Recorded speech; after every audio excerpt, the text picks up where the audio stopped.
Hey there friends, in this video I'm going to be showing you how to use the GitHub Connector inside of Claude.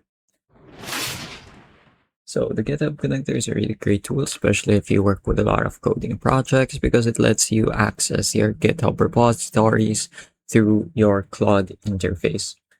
So to get started, go ahead and go to github.com and sign in. Once you've signed in to GitHub, you should be ready to open up Claude. When you sign into Claude, go ahead and navigate to the connectors page. We can find this by clicking on the customize toolbox icon right here and then clicking on the connectors tab. So as you can see right now, my GitHub integration is on. The status has a check mark under it.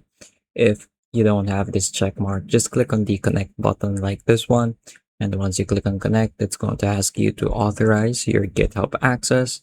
Go ahead and click on authorize, and within a few seconds, it should be good to go. So once that's done, you should now be able to read through your repositories and add files from GitHub natively within the Claude interface. So all you have to do is click on this plus button right here. And as you can see, you can click on add from GitHub, and then you get to choose which repositories you want to add, and any repository and branch you've uploaded or sent, Claude reads through it only through the GitHub connector when it needs to. So now you can actively integrate these repositories with the prompts you write for Claude. Let's say, for example, you wanted to analyze your repository, maybe optimize some bits of code, etc. Really, the sky is the limit when it comes to things like this. It's all about how you apply the LLM with your coding project. So that's pretty much it for this video. Just a really quick and easy how-to and how to get started. I hope I was able to teach you something new and something useful.